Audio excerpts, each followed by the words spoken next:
I don't know if you guys heard the great news that Star Wars is going to make 3 more films, like in 2022, right? I don't know if anyone else is excited. Apparently not. I'm that person. So I'm hoping that, well, at least one of them is going to be like a romantic comedy, because it's time. And like, who else but Paul Rudd?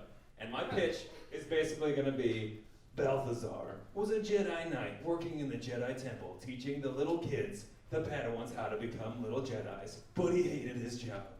All that happened up until Anakin Skywalker showed up one day and killed all of the children.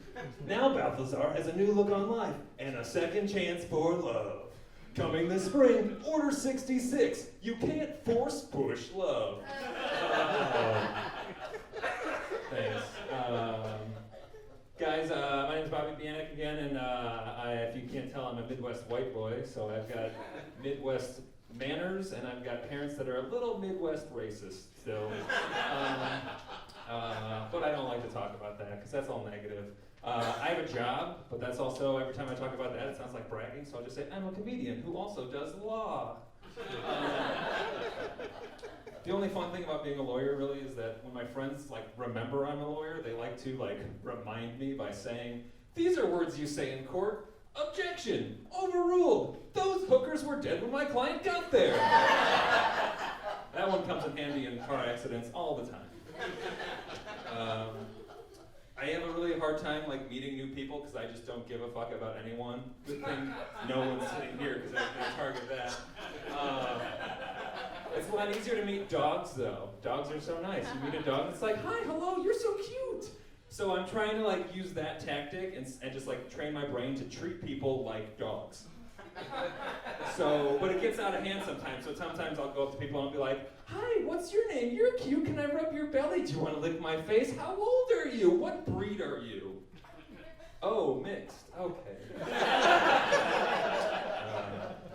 Awkward. It gets awkward, but I've never gotten in like a fight or anything. I've been the victim of violence several times. I've been punched in the face, the back of the head, slap, slap, stiff arm to the balls. But I still love my girlfriend, so. And it's weird because I don't know if anybody else, but like for me, I'm not a person who like talks about sex a lot, but my girlfriend just like never stops talking about dick. And it's like, I don't know if it's just like a transitional change that maybe men are just like, yeah, maybe we won't do this anymore. And they're just like, yeah, whatever, I'm doing it. Dick, dick, dick, dick, dick, dick, dick, dick. So it's just like, she's the one in the locker room, not me.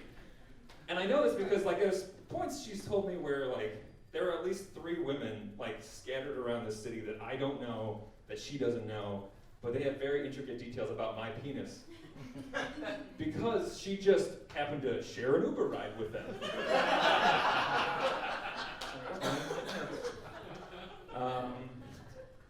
So how about Notre Dame burning down? That was fun, right? Oh god, it's about fucking time. I thought that idiot in the bell tower would have done it a lot sooner. Honestly, like, the worst name you could give your child is Quasi. Like, you're really setting that kid up for failure if you name your child a word that means almost. But it's kind of self-fulfilling prophecy, really, because he ended up with a dead prostitute and speaking to rocks. So, it's like, great.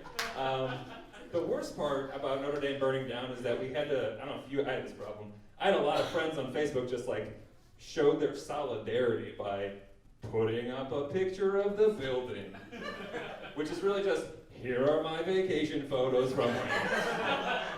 Which is like really dumb. I wish you did that with like more tragedies. Like that would be like a tradition. So it'd be like, well, the anniversary of the Trail of Tears is coming up again. So here's a picture of me and my family at an Oklahoma Sooner game. We lost that day, so I kind of feel like I know what they went through. Hashtag own Trail of Tears. But if we're talking tragedies, I gotta speak about the most recent one, Thanos. No spoilers. No spoilers, don't worry. We all saw the movie like 2 years ago where he just did the boop and people are gone. 50% of people gone in life, everywhere. Fantastic, right? Right. Everyone gives him a bad rap, but really he's the only person who's like thought out like any sort of political agenda at all. So 50% gone. You know what that means? 50% less. Rapists, child murderers, Kardashians. All done. Instantly. So I'm like, okay, sure, great. He's probably on the Green Party, so he probably wouldn't win either way. But you also have to think, like, there were probably some people that had like a really great day when he snapped his fingers. Like, there's probably like a shit ton of understudies, which are just like, finally! Or there's like some guy at Six Flags just going, wow, the lines are moving really fast today. And probably somewhere there's like a magician who had the fucking greatest show of all time. Thank you guys. My name is Bobby Bieniek.